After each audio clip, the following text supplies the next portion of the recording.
Subscribe कीजिए हमारे YouTube channel comrade of maths को और बेल आइकन को ज़रूर दबाएं ताकि हमारे लेटेस्ट वीडियोस के अपडेट डियर स्टूडेंट्स, आप सभी को आपका अपना YouTube channel comrade of maths में स्वागत है। तो स्टूडेंट्स, मैं आप लोगों को बता दूं, इस वीडियो के माध्यम से मैं आपको बहुत ही इम्पोर्टेंट फार्मूला के बारे में डिस्कशन करूंगा जो ट्रायंगल का है, और मैं आपको फार्मूला का एनालिसिस भी बताऊंगा।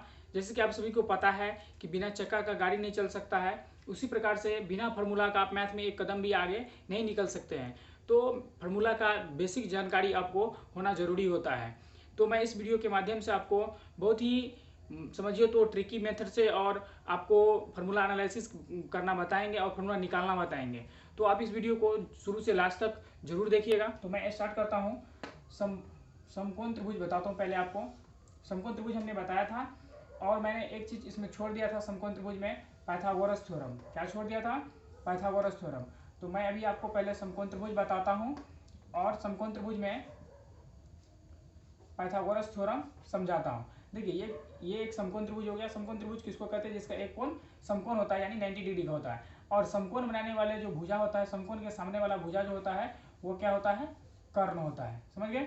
समकोण के सामने वाला भुजा कर्ण होता है, और ये दोनों जो होता है ये नील कोण होता है। अब इसको यदि नील कोण लेते हैं, इस कोण को यदि नील कोण मानते हैं आप, तो इसके सामने वाला जो होगा वो क्या हो जाएगा? लंब होगा। क्या होगा?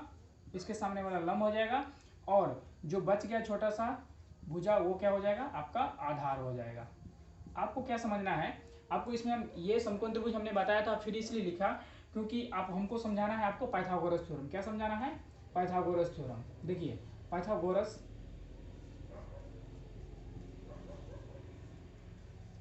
प्रमेय जो होता है, पाइथागोरस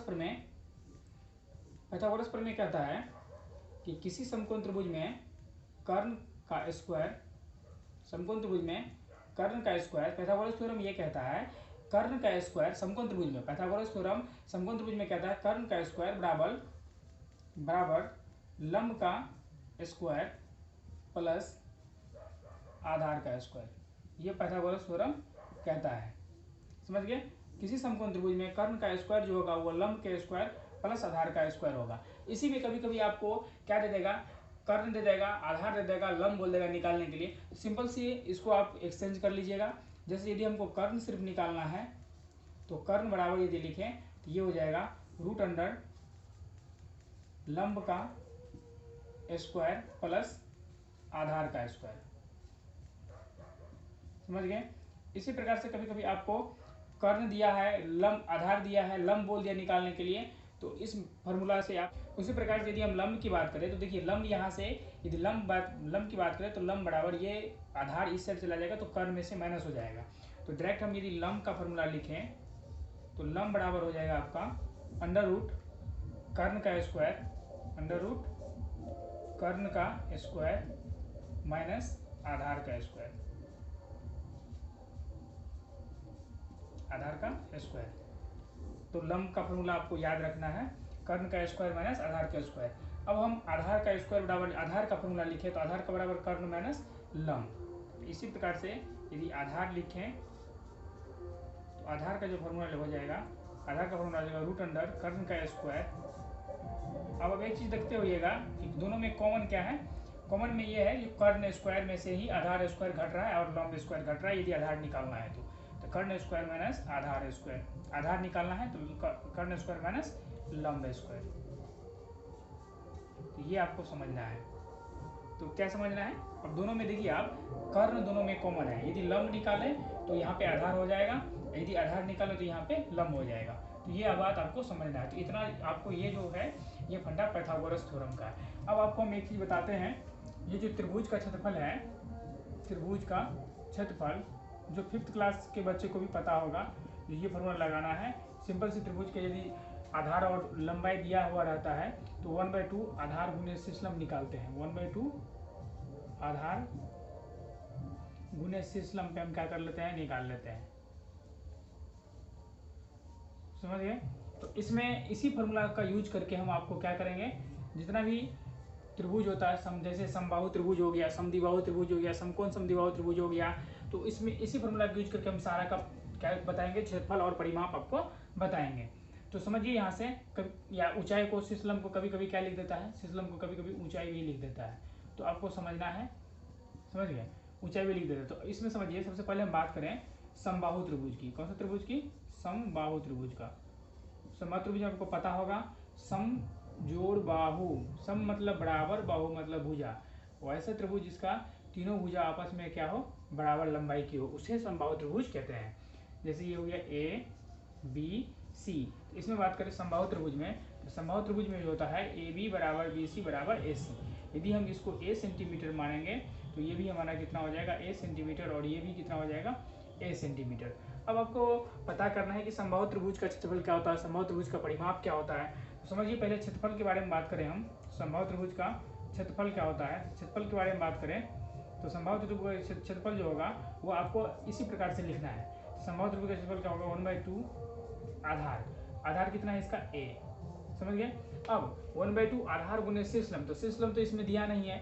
शीर्षलम आपका जो होता है, शीर्षलम को ऊंचाई भी बोलते हैं, तो ये हो गया आपका शीर्षलम। तो इस पर आप परपेंडिकुलर डालेंगे तो इस BC को ये लाइन 2 इक्वल पार्ट में डिवाइड करेगा, और यहाँ पे 90 डिग्री एंगल फॉर्म हो रहा है। इसके सामने वाला जो होगा वो क्या हो जाएगा, कर्ण हो जाएगा। क्या हो जाएगा, कर्ण होगा। अभी जस्ट बताया था समकोण त्रिभुज में, यहाँ पे भी 2 समकोण त्रिभुज बन रहा है। यदि आप इसको D मान लें तो एक समकोण त्रिभुज ADB बना, एक समकोण त्रिभुज ADC बना है, ठीक। तो यहाँ से आपको क्या करना है, यहाँ से आपको ये AD क्या करना है, फाइंड कर लेना है, ये AD फाइंड कर लेना है। यदि आपको ये AD फाइंड हो जा रहा है तो इसमें आप लगा लेंगे 1/2 आधार गुने शीर्षलम, यही ना शीर्षलम है इसका।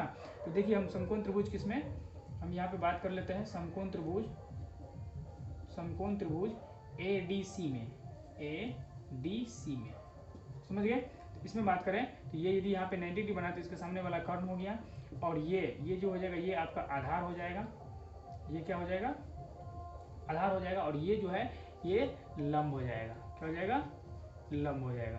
ध्यान से समझना है आपको। तो इसमें आपको लंब ही निकालना है। तो देखिए फॉर्मूला अभी जस्ट बताए हैं, लंब का जो फॉर्मूला होता है रूट अंडर कर्ण स्क्वायर माइनस आधार स्क्वायर होता है। जब आप ये फॉर्मूला लगा लेंगे तो AD जो आपका आ जाएगा, AD रूट अंडर। अब एक चीज़ यहाँ पे ये भी देखना है, यदि ये यहाँ से BC जो पूरा है यहाँ से यहाँ तक ये A दिया है तो इसका आधा कितना होगा, ये BD कितना होगा, तो ये हो जाएगा A/2, और ये भी हो जाएगा, ये DC भी हो जाएगा A/2। तो यहाँ से आप निकालेंगे AD जो निकालेंगे तो रूट अंडर कर्ण का स्क्वायर, तो कर्ण A है तो A का स्क्वायर माइनस आधार स्क्वायर, आधार A/2 है तो A/2 का स्क्वायर। यहाँ से जब आप सोल्यूशन करेंगे तो A का square minus A square by 2 2 जा 4, यहाँ से जब कैलकुलेशन करेंगे आप तो आ जाएगा रूट अंडर 3A का स्क्वायर बाय 4। जब इसका सोल्यूशन करिएगा तो √3/2 इंटू A कैसे हुआ, √3 तो अंदर में ही रहेगा, ये स्क्वायर है, A स्क्वायर तो स्क्वायर रूट है, स्क्वायर रूट में 2 को 1 लिखते हैं, यदि रूट से हटता है तो 1 हो गया, और 4 का स्क्वायर रूट कितना हो जाएगा, 2 हो जाएगा, तो √3/2 इंटू A आ जाएगा।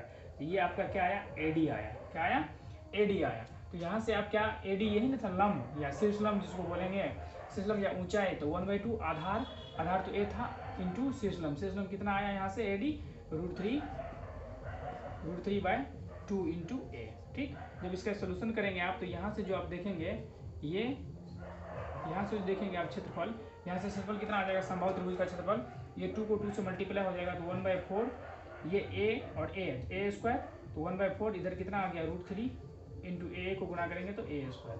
यहाँ से सिंपल से देखें तो यहाँ से आ गया √3/4 इंटू भुजा स्क्वायर। तो ये समबाहु त्रिभुज का जो क्षेत्रफल आया वो क्या है, √3/4 इंटू साइड का स्क्वायर। आप इसको डिस्क्राइब ऐसे कर सकते हैं, समझ गए। अब बात करते हैं हम किसमें, परिमाप का। अब इसमें बात करें समबाहु त्रिभुज का परिमाप का, तो परिमाप क्या हो जाएगा, तो परिमाप समझिए, परिमाप जो होता है हमको आपको बताए थे, परिमाप क्या होता है, तीनों भुजाओं का योग होता है परिमाप। तो ये भुजा A था, ये भी A और ये भी पूरा A है, तो तीनों को यदि ऐड करिएगा, तीनों साइड को, त्रिभुज का जो परिमाप होता है वो तीनों भुजाओं का योग होता है, तो ऐड करिएगा इसको कितना मिल जाएगा, 3A। तो परिमाप कितना मिल गया, 3A। तो देखिए यहाँ से हमने क्षेत्रफल भी बताया और परिमाप भी बताया। अब हम बात करते हैं समद्विबाहु। तो देखिए अब हम दूसरा बात करें दूसरा त्रिभुज का, तो दूसरा त्रिभुज में लेते हैं हम समद्विबाहु त्रिभुज। कौन सा लेते हैं, समद्विबाहु, समद्विबाहु त्रिभुज। तो बताए थे हम आपको समद्विबाहु त्रिभुज क्या होता है, जिसका दो भुजा क्या होता है, बराबर होता है। तो देखिए ध्यान से, इस त्रिभुज में, इस त्रिभुज का नाम हम ABC ले लेते हैं, इसमें ये भुजा इस भुजा का क्या है, बराबर है। तो बराबर करने का मतलब क्या है, यदि ये भुजा A सेंटीमीटर है तो ये भी कितना होगा आपका, A सेंटीमीटर होगा, और ये BC जो होगा कुछ अलग होगा, तो कुछ अलग, इसमें B ले लेते हैं, 20 सेंटीमीटर इसका हो गया, समझ गए।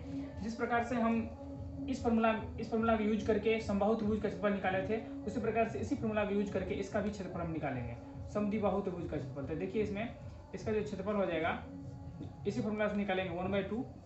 इसका जो आधार है वो b है, ये हम b माने हैं, तो इसका आधार क्या हो गया, b हो गया। आधार क्या हो गया, b हो गया। अब इसका जो ऊंचाई होगा, इसका भी ऊंचाई जो होगा आपका, इसका भी ऊंचाई क्या होगा, इसका भी ऊंचाई ये होगा। शीर्षलंब बोलिए या ऊंचाई बोलिए, इसका ऊंचाई ये हो जाएगा। यहाँ भी ये 90 डिग्री एंगल फॉर्म बना है, यहाँ पे दो समकोण त्रिभुज बन रहा है, एक ये और एक ये त्रिभुज, समकोण त्रिभुज, समझ गए। तो यहाँ पे समकोण बनाए तो इसके सामने वाला क्या हो जाएगा, ये कर्ण हो जाएगा, ठीक। और ये कर्ण हो गया तो ये क्या हो जाएगा, इसको आप डी मान लीजिए, यहाँ पे डी मान लीजिए। ये पूरा आपको गिवन था कितना, बी माने थे हमने, 20 सेंटीमीटर माने थे, यहाँ से यहाँ तक BC, ये डी लिए थे, ये यहाँ से यहाँ तक यदि ये पूरा ये बी है तो ये इतना कितना हो जाएगा, b/2 हो जाएगा। ये भी कितना हो जाएगा, b/2। ऐसे ये भी समकोण त्रिभुज बना, ये भी समकोण त्रिभुज, आप इधर भी ले सकते हैं, इधर भी ले सकते हैं। तो हम इधर के ये वाला समकोण त्रिभुज ADC में लेते हैं। तो यहाँ भी फिर हम बात करें किसमें, समकोण त्रिभुज, किसमें, समकोण त्रिभुज ADC में, किसमें बात करें, समकोण त्रिभुज ADC में। यहाँ से आपको AD निकाल लेना है, क्या निकाल लेना है, AD। तो इसमें AD निकालेंगे तो क्या हो जाएगा, ये आपका 90 डिग्री एंगल बना, तो सामने वाला क्या हो जाएगा, कर्ण, ये आधार और ये लंब हो जाएगा। तो बताइए AD तो लंब हो गया, फिर भी अभी हम जस्ट निकाले थे AD, तो लंब बराबर का, तो कर्ण स्क्वायर माइनस आधार स्क्वायर, तो कर्ण यहाँ पे कितना मिल गया, A का स्क्वायर माइनस आधार कितना है, b/2, इसका क्या, होल स्क्वायर। जब इसका सोल्यूशन करिएगा तो यहाँ पे कुछ नहीं तो A है, तो ये हो जाएगा A, यहाँ से 4 हो जाएगा, तो 4 A square minus 4 B square, समझ गए। यहाँ से आप चेंज करिएगा तो ये 4A square minus B square ऊपर में रहेगा, और नीचे में 4 का स्क्वायर रूट कितना आ जाएगा, 2 आ जाएगा। तो यहाँ से जब सोल्यूशन करें तो AD का जो वैल्यू आया वो कितना आ गया, 4A स्क्वायर माइनस B स्क्वायर/2। यहाँ से आप ये भी बोल सकते हैं कि समद्विबाहु त्रिभुज का जो हुआ, समद्विबाहु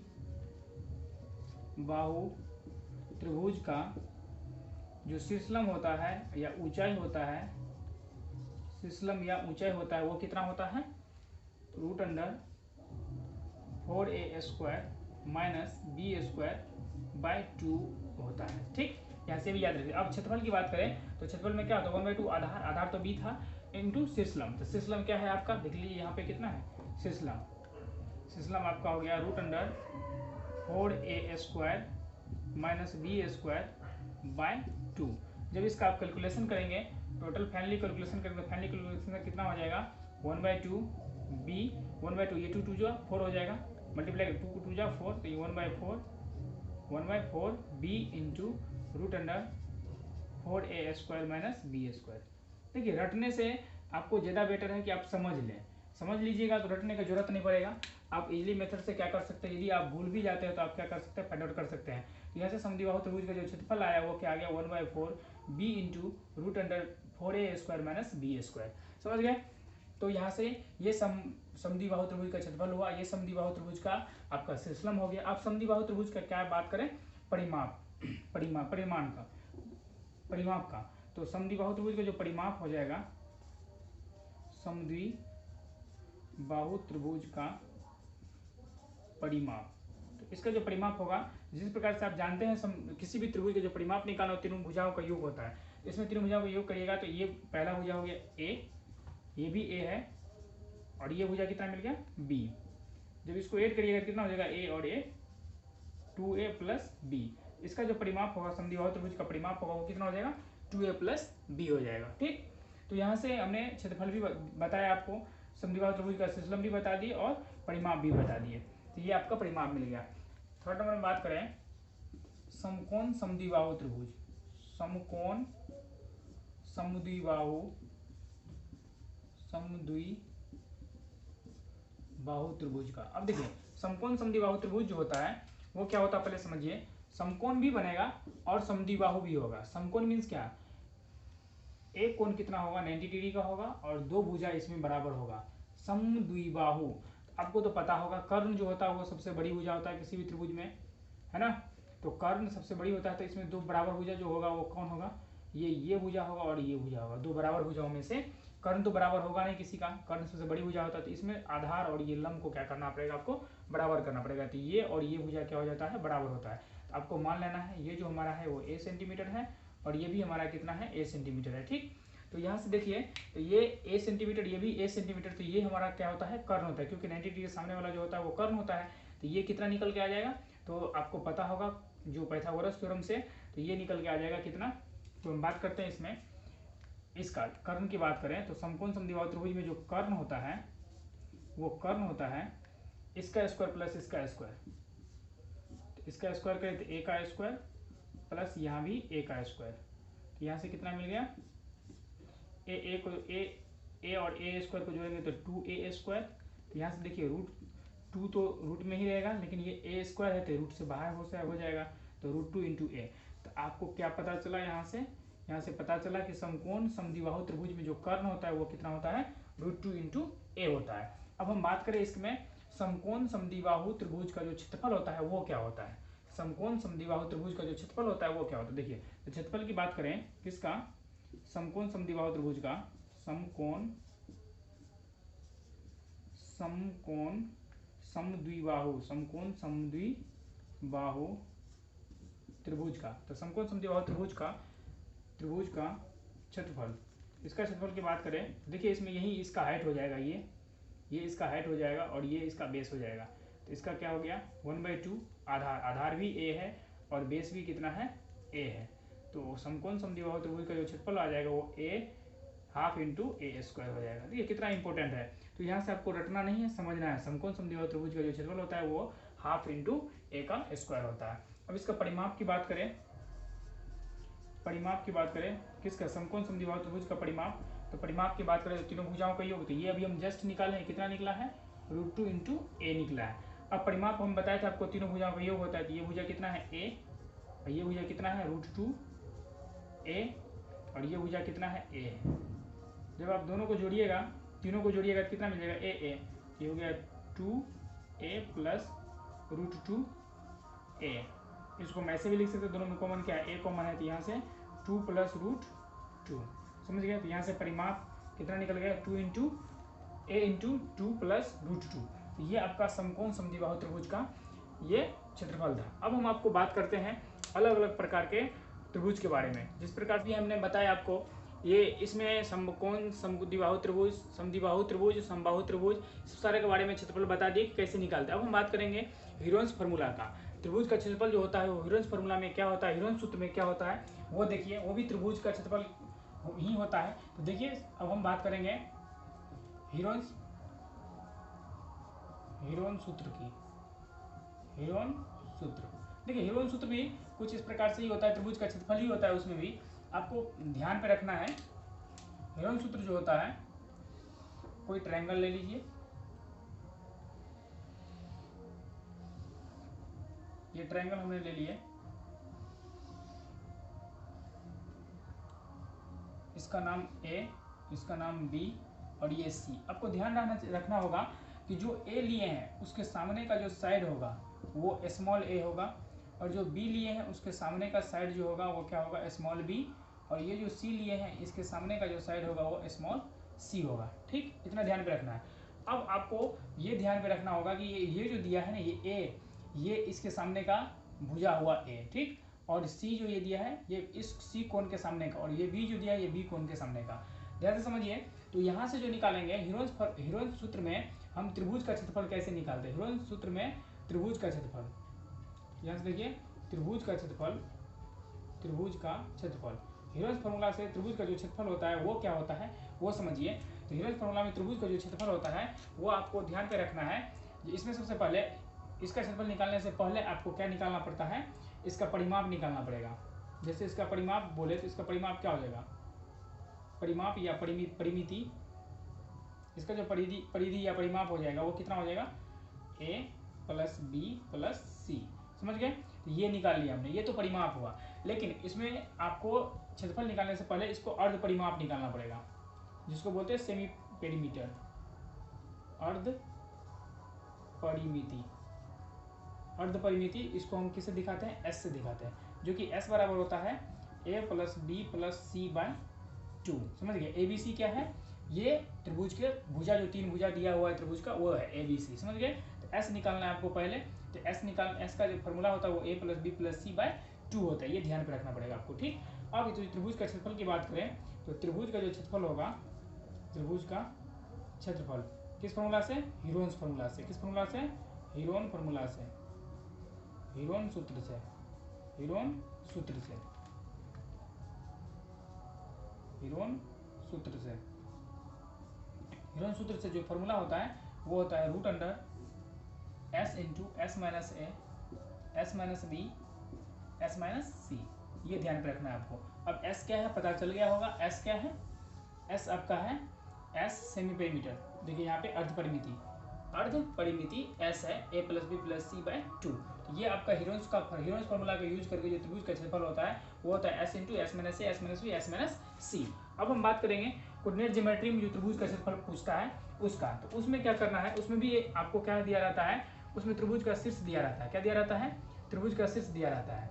देखिए उसमें भी आपको इस प्रकार से क्या दिया रहेगा, त्रिभुज के तीनों, जैसे ये त्रिभुज का वर्टेक्स ए, ये बी, ये सी। अब इसका भी निर्देशांक दे दिया रहेगा आपको x1 y1, इसका निर्देशांक दिया रहेगा x2 y2, इसका निर्देशांक दिया रहेगा x3 और y3। इस प्रकार से कोड दिया रहेगा। आपको बोलेगा त्रिभुज का क्षेत्रफल बताइए, तो ये कोऑर्डिनेट ज्योमेट्री क्लास 10th का है। आप देखिएगा उसमें पढ़िएगा तो इसमें जो क्षेत्रफल होता है इसमें आपको ध्यान में रखना है, इस त्रिभुज का जो क्षेत्रफल, त्रिभुज का क्षेत्रफल इसमें जब निर्देशांक दिया रहेगा, तीनों वर्टेक्स का निर्देशांक दिया रहेगा, तब आप त्रिभुज का क्षेत्रफल कैसे निकालेंगे, त्रिभुज का क्षेत्रफल। तो इसमें आपको ध्यान देना है, इसका फॉर्मूला होता है हाफ इंटू x1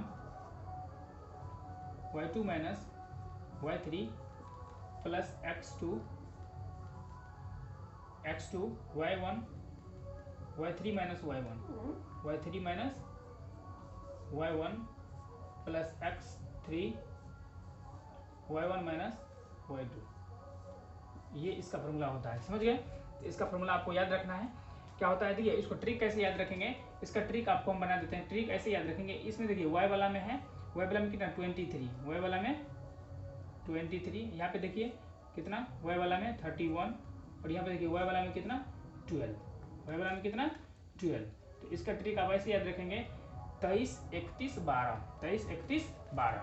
तब आपको याद हो जाएगा x1 के साथ जो रहेगा वो 23 रहेगा, x2 के साथ 31 रहेगा, x3 के साथ 12 होगा, समझ गए ऐसे। अब इसमें क्वेश्चन कैसे आता है, तो इसमें देखिए सिंपल सी क्वेश्चन आएगा आपका फॉर्मूला बेस्ड। जैसे अभी हम इसको x1 y1 लिए हैं तो यहाँ पे कोई दे देगा, कोई टर्म दे देगा, जैसे टर्म दे देगा यहाँ पे देगा 2 3, यहाँ पे दे देगा आपको 4 5, ठीक, और यहाँ पे दे देगा 6 और 2, ऐसे दे देगा, बोलेगा इसका क्षेत्रफल बताइए, मतलब वर्टेक्स दे देगा, आपको बोलेगा क्षेत्रफल बताइए। तो आपको सिंपल से कुछ नहीं करना है, इस फॉर्मूला पे बैठा देना है। तो देखिए इसी क्वेश्चन के लिए हम सॉल्व करें त्रिभुज का क्षेत्रफल, ये पहला एग्जांपल आपको समझिए, ये एग्जांपल समझिए। तो इसमें आपको क्या करना है, हाफ इंटू x1, तो x1 क्या है 2 है, x1 y2 माइनस y3, तो y2 क्या है 5 है, y2 माइनस y3 क्या है 2 है, ठीक, प्लस x2 क्या है 4 है, y3 क्या है 2 है, माइनस y1 क्या है, y1 आपका 3 है, फिर x3 क्या है 6 है, y1 कितना है 3 है, y2 5 है, y2 5 पुट कर लिए, ठीक। अब आपको कैलकुलेशन कर देना है, इसको कैलकुलेशन कर लीजिएगा, इसका कितना आ जाएगा, हाफ 2, इसको सब्ट्रैक्ट करिएगा 3 होगा, यहाँ से प्लस 4, इसको सब्ट्रैक्ट करिएगा तो कितना आ जाएगा, 2 से माइनस 3 को घटाएंगे तो -1 बचेगा, ठीक। यहाँ से करें तो इसमें से सब्ट्रैक्ट करेंगे कितना बचेगा, -2, ये भी माइनस में आ गया 2। अब देखिए इसका कैलकुलेशन करेंगे कितना आ जाएगा, 1/2, 2 3 जा 6, ये प्लस माइनस माइनस हो जाएगा 4, ये भी प्लस माइनस माइनस हो जाएगा 12, ठीक। तो यहाँ से कैलकुलेशन करेंगे तो कितना आ जाएगा, ये माइनस प्लस हो जाएगा, तो ये दोनों जुड़ कर कितना हो जाएगा 16 से 6 को सब्ट्रैक्ट करेगा कितना, -5 आएगा, कितना आएगा -5, इसको सब्ट्रैक्ट करेगा कितना आ जाएगा 16, ये तो देखिए यहाँ से कैलकुलेशन करेंगे कितना, 3 2 जा 6, ये 4 से माइनस इसको मल्टीप्लाई ये -12 होगा, ये माइनस ऐड हो जाएगा, ये हो जाएगा 6 -16, इसको सब्ट्रैक्ट करिएगा आप, तो सब्ट्रैक्ट करिएगा कितना आ जाएगा, हाफ इंटू -10, इसको मल्टीप्लाई करेगा तो कितना 5 2 5 जा 10, तो -5 आया। अब बोलेंगे किसी त्रिभुज का क्षेत्रफल थोड़ी ना माइनस में आता है। तो आपको ध्यान पे रखना है त्रिभुज का जो क्षेत्रफल होता है वो मोड में होता है। किसमें होता है? मोड में होता है। यदि माइनस में, मोड में क्या होता है, माइनस में यदि त्रिभुज का क्षेत्रफल आया तो मोड लगा के इसको आप प्लस में लिख सकते हैं। तो प्लस में लिख लेंगे तो इसका आंसर कितना मिलेगा आपको? +5 मिलेगा। आपको ध्यान पे रखना है त्रिभुज का जो क्षेत्रफल होता है माइनस में नहीं होता है, इसमें मोड लगा रहता है। दोनों तरफ मोड लगा रहे। मोड मतलब ये होता है यदि कोई निगेटिव में है ना तो मोड से बाहर निकलेगा तो पॉजिटिव निकलेगा। मोड आपको लगा लेना है। तो स्टूडेंट्स, मैंने इस वीडियो में आपको विभिन्न प्रकार के त्रिभुज का क्षेत्रफल के बारे में बताया और वो कैसे डिस्क्राइब करते हैं उसके बारे में बताया। उम्मीद है ये वीडियो आपको अच्छा लगा होगा। यदि वीडियो आपको अच्छा लगा तो प्लीज़ इस वीडियो को लाइक, शेयर और सब्सक्राइब करना नहीं भूलिएगा। Thank you. मिलते हैं नेक्स्ट वीडियो में।